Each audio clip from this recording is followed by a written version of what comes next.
Just as the crushing of a rose brings out its sweet perfume, so the celebration of mothers releases the sweetness within us. The ageless angels, the priceless princesses, the confidence of our boast, the reality in our hopes, and the strength in our zeal. Only mother's love understands our tears. Only mother's love calms our fears. Only mother's love soothes our disappointments. Only mothers share the joy we feel. Only mother's faith inspires the confidence in us. Mother's love, faith, boldness, steadfastness, inspirations and aspirations are fashioned by the angels and sent from God to mankind.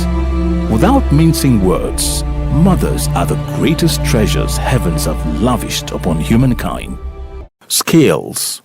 Scales, a songwriter, rap artist and performer. This talented young man has wooed many audiences around Nigeria with his unique rap style and charm on stage. From the Zane True Search Talent Hunt competition in 2008 to the Sound City Blast concert in 2009, where he astonished the crowd with a rap a cappella, he has gone to record well over 20 songs and has collaborated with some of the finest music acts like LD, Jeremiah Gang, Banky W, and more. Now signed to Empire Mates Entertainment, 2 of his singles are currently rocking the airwaves as well as several of his collaborations.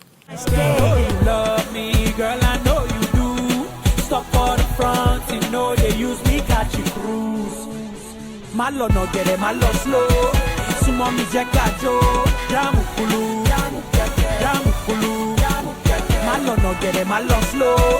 Sumami Jackajo, Jamukulu, Jamukulu, Monica Mukulu, Jamukulu, Jamukulu, Jamukulu, Monica Mukulu,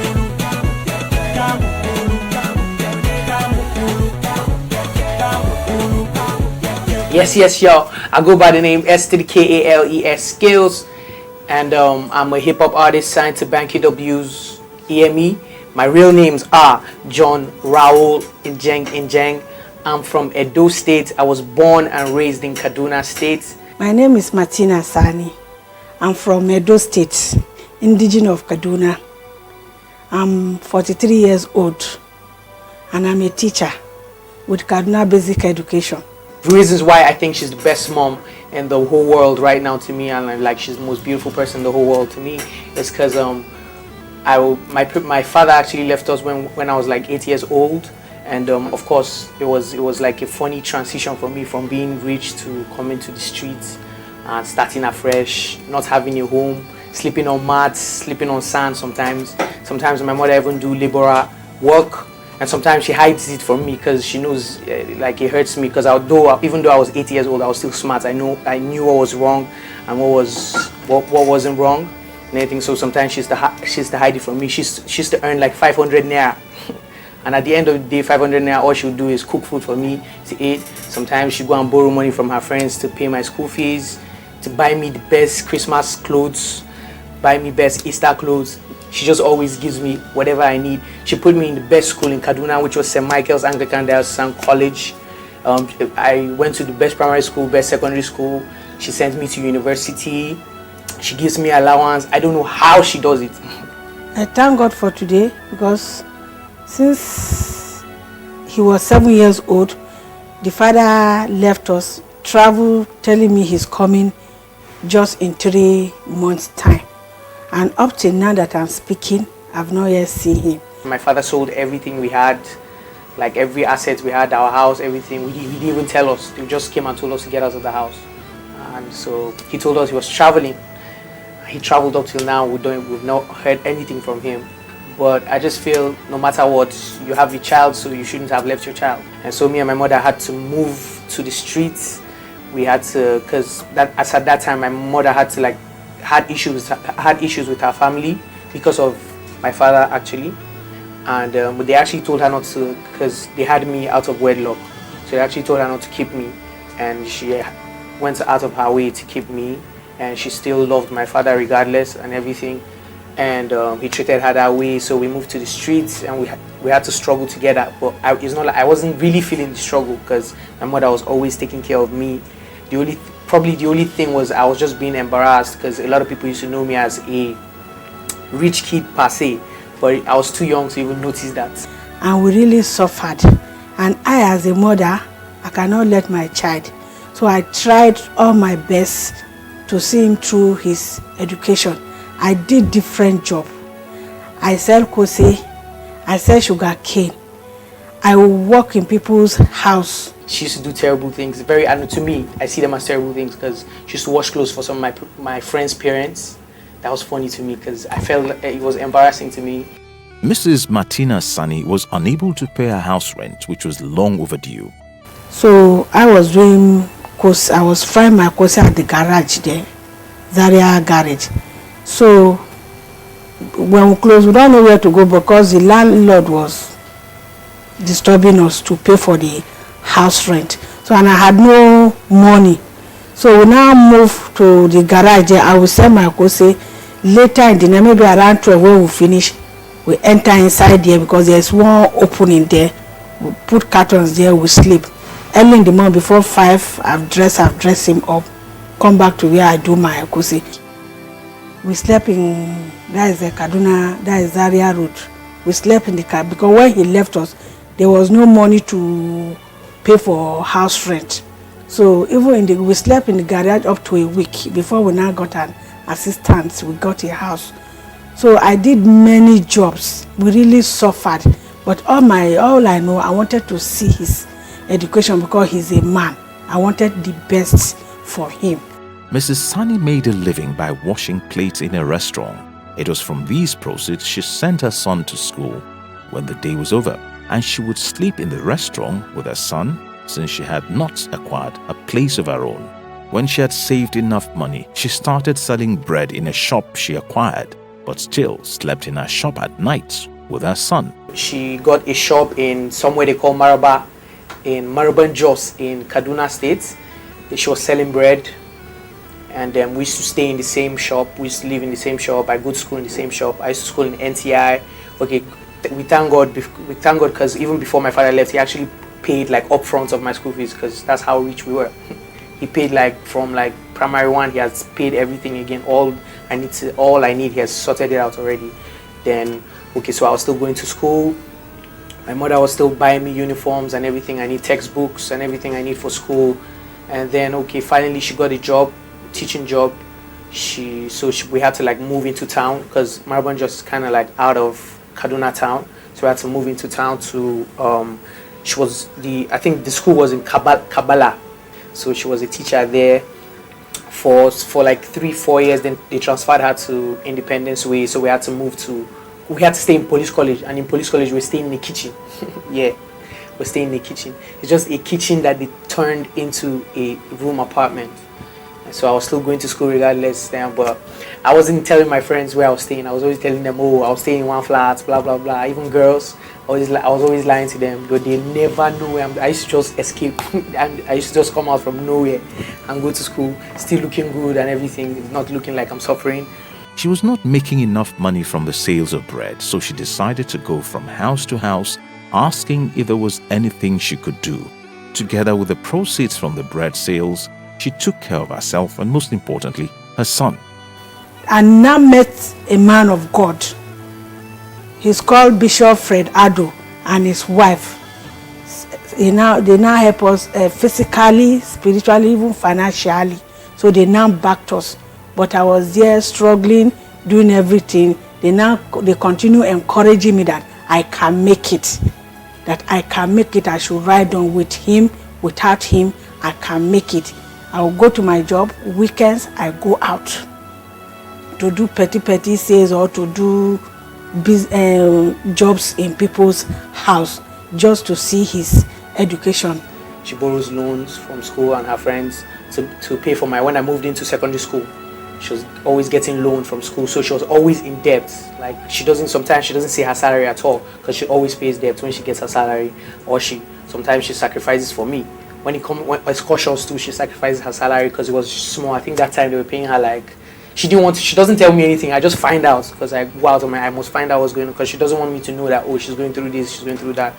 Sometimes I come back, meet her, she's crying because she's sick, but she doesn't have money to go and buy drugs and all that. There was even a night I was really scared that she was going to die because she was throwing up blood. I was teaching. When I come back from my job, I start my business 3 o'clock, the Kose business. I start at 3 o'clock. I close any time I want at night. So I did that one for some time. I stop. When the business is no more moving again, I will switch again to another one just to survive. Number one, his education was just what I was after. So that was why I was doing all this. And why I left the job then, because the salary I was collecting 365 naira then. So I saw it was not okay. I was even schooling them, but because of his own, I have to leave my own school so that he can continue his own school. The Supermom reality TV show. Girl, I know you love me. Girl, I know you do. Stop for the front, you know they use me catch you cruise. Okay, so I got one of my friend's house. His name is Daniel Ado, and I saw my mom cleaning up their house and washing things and just doing that day. I felt really bad. I felt bad because those kids, okay, they were spoiled, they were cool because they're my friends, you understand, but they were also spoiled. So I was imagining, what they would be saying. It's not like they were saying or doing anything wrong, but my imagination was just killing me. I was like, my conscience was just messing with me. I was feeling bad. Sometimes I used to go and tell my mother as if we have another option. I used to go and tell my mom, don't do this, as if there's another option, you know. But I always saw myself as somebody that was going to be great in life, even though I'm still on my way. I used to always imagine me doing this. I tell my mom I'm going to own this, I'm going to own that. And my mom doesn't used to doubt me. She'll be like, yeah, of course, she's my mom. So she'll be like, yeah, just keep working, just keep. That one day you change our story for us. There's this girl I used to have a crush on. Then finally we started dating. I think we started dating. Yeah, she was in my church. We started dating, and I'm like, she's too fine. I'm looking for the girl up till now. Like I used to go to. Her name is Selima Ali. I'm sure my mother doesn't know much about the girl. It's just low-key me that knows it. So one day I just went to the girl's house and I bumped into my mother. My mother was the one braiding. They told me that, they're making their hair, blah blah blah. Then I just went in. It was my mom that was braiding their hair. And then I was surprised, but I was not like I was surprised. I was ashamed. Actually, I was ashamed because they were like, the woman, this, you know how the girls complain, blah blah blah. And it was my mother, and there was nothing I could do. So I just went there. I just messed around everybody. I had to stay there till my mother finished. And now they found out it was my mom, because they didn't really know it was my mom all this while. They didn't know it was my mom, so they found out it was my mom. And then basically they had to become sweet to my mom because of that, because of the fact that they found. So whenever she does anything wrong, they have to say, "Oh, ma, you have to do this," but it was embarrassing to me. It was embarrassing to me. She did not stop there. She worked on a construction site to give a lease of life to her son. It was during that time, so the bricklayer, if I see where they say they are doing bricklayer, I will go there. I will beg they will give me chance to do it. When they mix the sand, we will be packing it for them to build. I did that for not too long, because when I started I was enjoying, but later my body was paining me. I have to drop it and look for something else again to do. He came home late one day because, according to him, he lost track of time while rehearsing. Mrs. Martina beat her son thoroughly, and that served as enough punishment for him. Come in.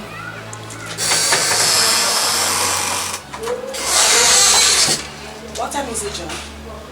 Mom, we're rehearsing late and I lost time. Shut up! I said, what time is it? It's 10 p.m. Mom. And what time is your coffee? 8 p.m. So what happened? Mom, but... Shut your mouth. Now listen, young man. Two captains can never be in a ship. Is that clear? Once it's 8 o'clock, you must be inside this house. Rehearsal my foot. Then, I was in university. She used to send me allowance. I don't know how she used to do it. All these things, she's not like she told me. I found out. Like, I just found out later on how she was doing it and everything. And she used to sell her wrapper sometimes. She used to borrow money to send me allowance. Like, anytime I'm broke in school and I call her, and all this while I was still hustling doing my music though. So okay, one day I just finally told her that, you know what, this is what I want to do. I want to do music, blah blah blah. She was like, okay, you know what, go to school because you've come this far already. So just close your eyes, finish it up, get your degree, make sure your grades are good, and you can still be doing music aside. No problem. I don't have a problem with that. That's what she told me. Then, with God's grace or by God's favor, I won a competition in Jos when I was still schooling in the University of Jos. I was studying banking and finance. I was doing diploma actually before I moved to degree, and so I won a competition. It was like 1,000 people, and I came out number 1. And so later on, I got fed up. I just decided to, since I won the competition and I had a name on TV, I wanted to move down. I wanted to move down to Lagos. So I told her. My mom said no. She didn't want me to go anywhere because I'm like her only child again. So she didn't want me to go anywhere. So I was a stubborn kid too. So she was like, no, I wasn't going. I told her that my friends, that she shouldn't worry, I have where to stay, and I'm always going to keep in touch. And I'm always going to be going to school from Lagos.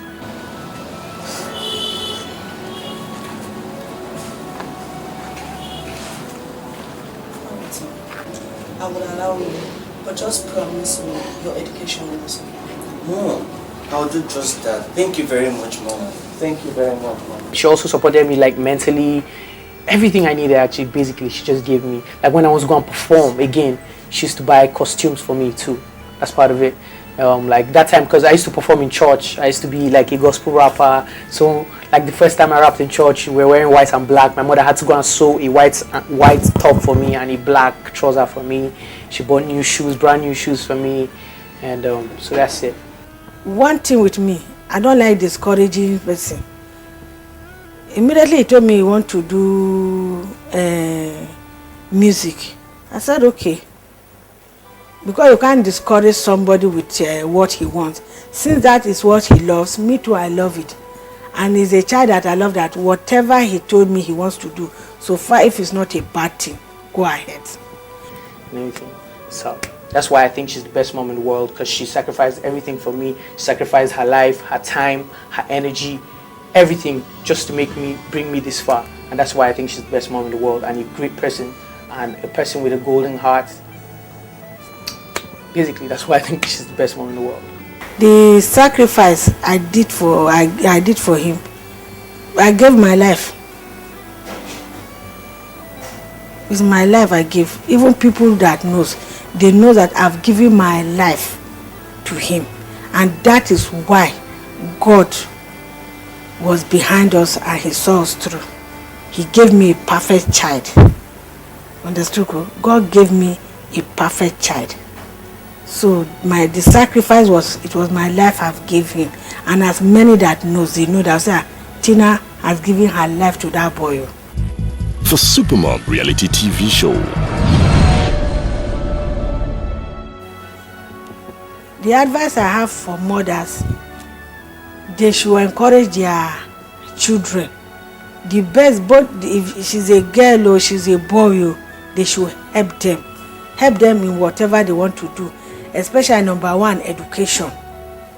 If they are not even interested in education, there is a way you draw a child closer, you counsel the child, before you know he will develop interest. So parents should always help their children, especially mothers.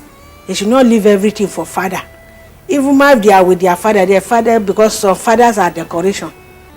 If my father is not ready, the woman should forget about father and do what is good for the children. Because if it's good for that child, na papa get her. If it's bad, na mama get her. So women should stand up for their children.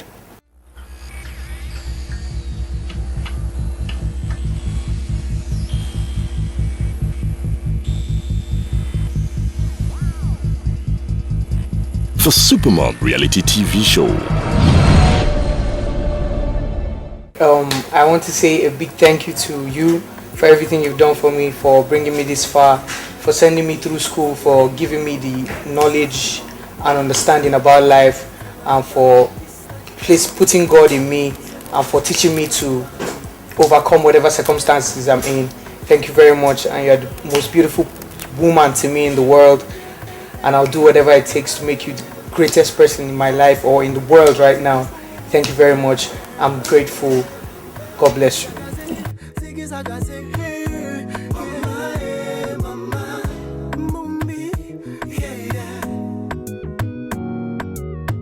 Foluke Daramola.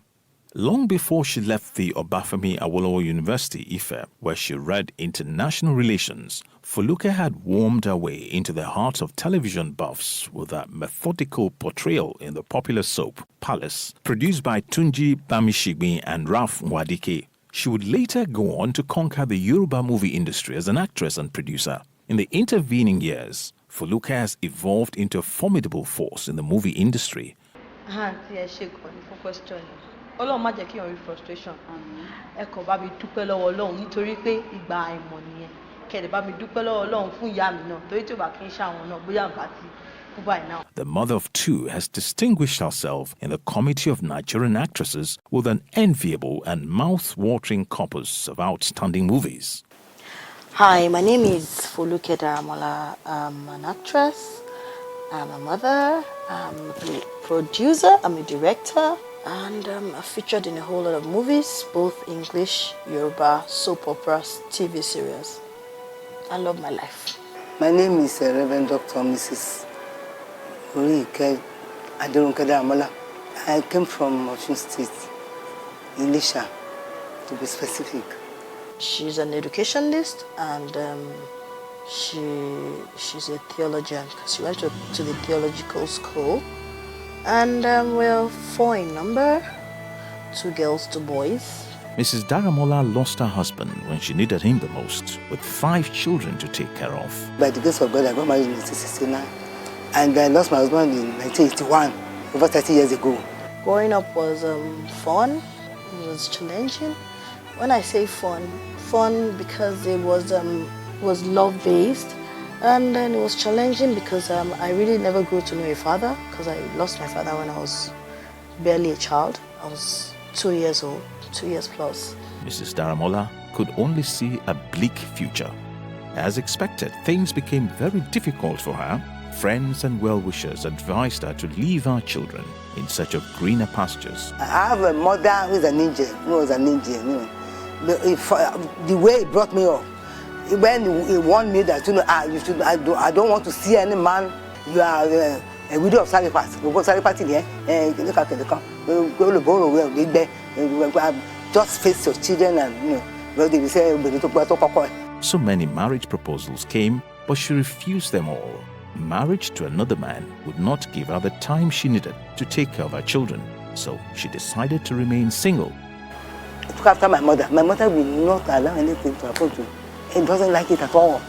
Because of that, he say he will continue to struggle. So when people are saying that, leave these children now, come overseas, I say, how will I leave the children? And I'm sure she would have had advances even then. There was a time that we were strolling on the streets. That was about 2 years into after my dad died, and she was taking a walk, and some man was just disturbing her. Apparently, the guy had been disturbing her over time. You understand? My mom she wasn't nasty at the initial stage, but she just would not. She was just telling, I was very young then, but I had it in my head. She was telling the person, if you have any respect for my child, you would not be doing what you are doing. You understand? Because apparently the guy did not even know that my dad was late. And I think that at that time, I didn't think that she owed my dad any obligation to still be faithful, because the Bible says till death do us part.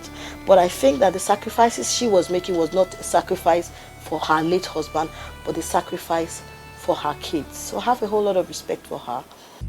The Supermom reality TV show. Mrs. Aderunke Daramola knew that her profession as a teacher would not earn her enough money to take care of her children. She started selling homemade chin-chin to augment her earnings so as to pay for her children's fees. While she was teaching in school, she used to do petty businesses aside, and I was one that was, because I'm closest to her. And I was teaching at black programs. You understand? I have to. There's no that we have to be doing this thing. They be humiliating me. At times I will prepare my mind. Then at times we get this plantain buns. I will travel to Ode to go and carry this plantain. We allow it to get ripe, overripe. so that we can match it too. At times we will do chin. We supply some people that just, for a long time, just to have extra money. And I'll be the one to go and sell stuff in school, like plantain chips, like plantain buns, like chin, like moi moi. Sometimes I will get caught and then I will get beaten at the end of the day. But I know that that's the money that we're going to live on. I can never forget. I was, as if I see poor people, because it was too tough. How much were they paying us before this? They increase our money. There's no maybe 2,000, And for a long time I was not promoted at all. You just forget. That time I thought God, hated me. God was too tough. If I go to any of them, they say, they have been thinking that we should be taking care of you now. Myself and have been saying, okay, come tomorrow. I promise to pay you back as soon as I get my salary. Please. Spare me that, please. That was what you said the last time. But my children are in school and my salary is not even enough for their education and their upkeep. When when we get to school now, they will lend me 100 naira. 100 naira now, because we are not able to. It's not that they will delay our salary, and I don't have husband, so after after the end of the month, I give them that 100 naira. They say, leave it. After the second month, they came to us. I said, but I said I wanted to return you, just to make jest of me. When my dad died, my dad's house was not completed, and after she was just a mere teacher anyway, and then they're earning very little, but she was doing it. The little one she had, she would do it bits and pieces. For a very long time we had to be using black and white TV because we wanted to complete the house. So when I started acting at a very young age. When I started acting, any little money I earned then, I always give it to her to support her. So whatever thing she wanted to do. But she was determined, she was dogged that she just wanted to complete this, because she always tells us that it was my father's dream for that house to be completed. Even the type of life their father lived, because he was putting up this house when he died. He died at the age of 41. So the way he was struggling, he's highly principled, and for him now to enjoy his life when he was about to, he just died like that. So that pity, I took pity on him. How can somebody just suffer like that without enjoy? The time is just. My mother nearly died because of him. How can somebody do it? He was putting up this house. If you say, give me money, he said, no, I want to put up this house. You understand? So that one, being that I pity him, and the way that, as if I was the one that, because if anybody will come, I would not have said yes. Foluke's elder sister was married, but her husband had left her in Nigeria for over 10 years. She was confused and did not know what to do. She came to her mother, who advised her to keep waiting with the belief that he would be back.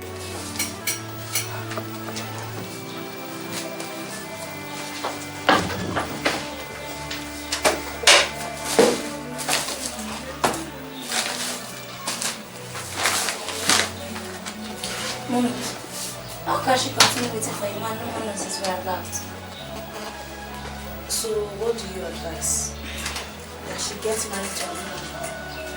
I cannot wait any longer for him to return to Nigeria.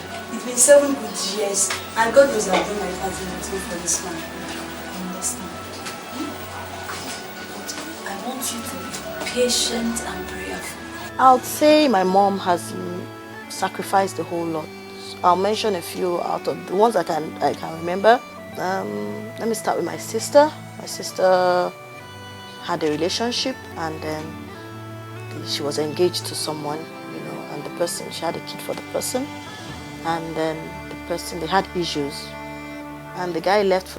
And all through that time, my mom was stuck on the fact that God has told her, because she connects with her kids and she connects with God, because that's all she does with her time.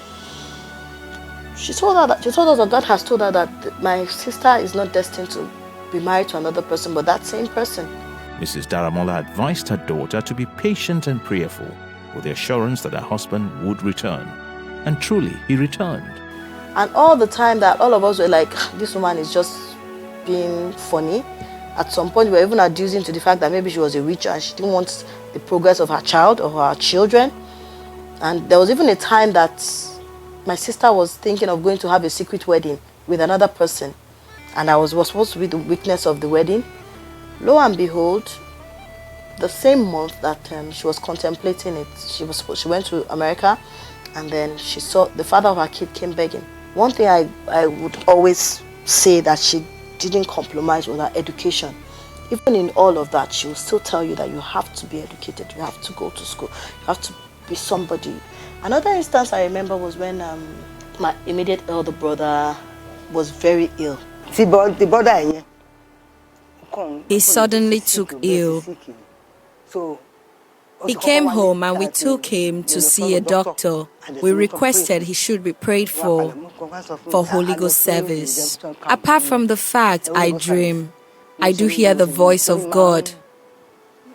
I get signs when some things is about to happen. My instinct told me, when you leave here, go to Ile-Ife. It's been 3 weeks he's been sick. I tried to leave, but couldn't because I was carrying a lot of things. When I got home, I was about to sleep. My instinct spoke to me again. His friends told me they have been expecting me because he has been sick for some time. It was God who led me there. I don't have a car, so I use the public transport. The madman who's always at the gate of Ife, he's always there. As transporters called Ile-Ife, the madman greeted me saying, "Sorry over your son's health." I can't tell how he knew my son. An angel can turn into one to minister to you. He said he will be well, so I gave him money. It was terrible. I don't have money. My God. My nephew. It was my nephew that God used. The hospital we took him to, he was admitted on credit. It was later we paid. My God. So there's a particular prayer point we pray. It's called Chavalin. We prayed it. I was asked to go home. I refused. I preferred to stay with my son. I did not sleep over the night, and God took control. 10 years after my dad died, I lost an elder brother as well. The elder brother I lost was already in the University of Lagos by the time he died. And then, you know how demoralized for a mother to lose a child that was already 21 years. After the husband died, with all the something now, with the training that I've got, when that boy died, incidentally my mother has died before that. My mother died in 1988. That boy died he died in 1981. Mrs. Aderonke Daramola believed in discipline. No matter the gravity of love she had for her children, she never forgot to instill discipline in them. When Foluke sneaked out of the house and did not return early, she made it a point of duty to wait for her to return. And when she did, Mrs. Daramola made Foluke realize how wrong she was to go out for a party she did not approve and then come home late. She gave her the beating of her life. Days when she could not discipline her children alone, she called for backup from neighbors or friends. When Foluke was to go to the university, her mother found it very difficult to raise money for her fees and accommodation. Mrs. Daramola was, however, very determined to get the money. Despite all her work, she could only get the money for her fees, excluding her accommodation. Mrs. Daramola did not want to upset her daughter, so she went borrowing. She decided to go to one of her late husband's friends. On getting there, he agreed to help on the condition that she would marry him. She couldn't believe her ears. She made it clear to the man that she would never do such and then left the house. You don't have to keep thanking me. Myself and your husband, we've been very, very close friends even before it. What's the meaning of this? Stop. Because like I said, I started acting even before I got admitted into school. I started from secondary school with Teen TV DBN, and that was when I was my secondary school, Ikeja High School. And then I was invited to AIT when AIT started, and we're doing our time, and I found out our time the same thing as what I was doing on Teen TV, and it was boring. So just about the time I was stepping out of it, we met Tunji and Ralph, and then we had been hearing about Palace, and we've been seeing it, we've been seeing the promo. So they now invited us. Of course I was very excited, and I was like, and I had started shooting. When you go to mass media, you have no father. I don't want the situation whereby then our actors is in Hong Kong. Our society here, like you, we are not enlightened. And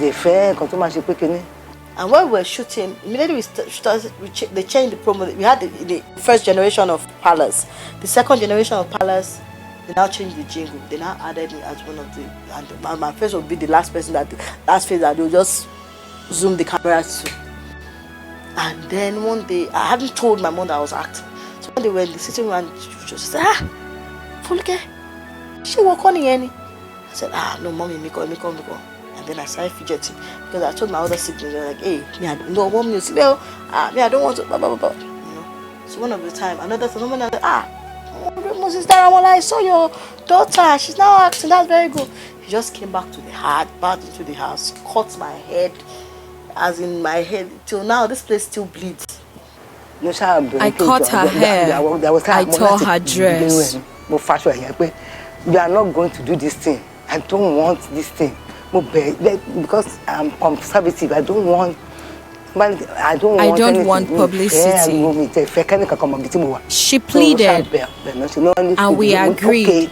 We agree. I told her, if you must act, you will not act nude or sing satanic songs. I don't want it.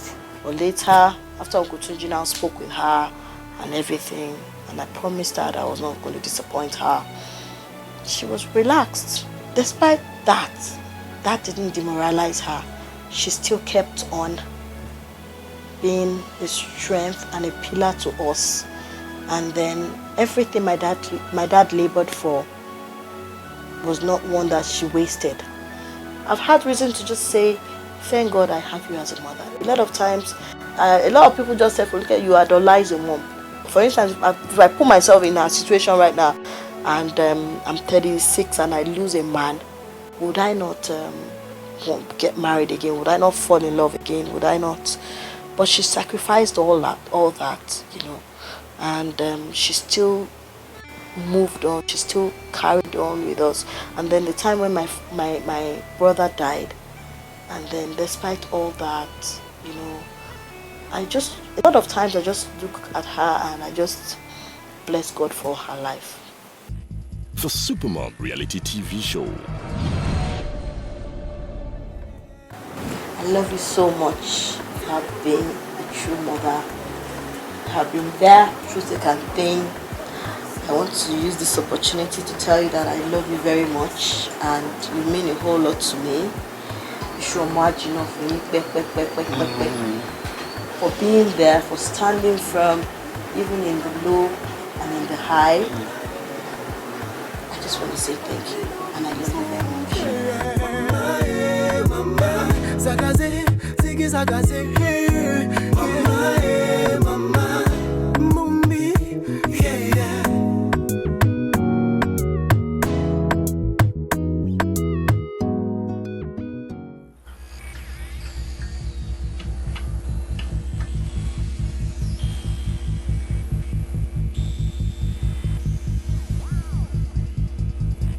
The Supermom reality TV show.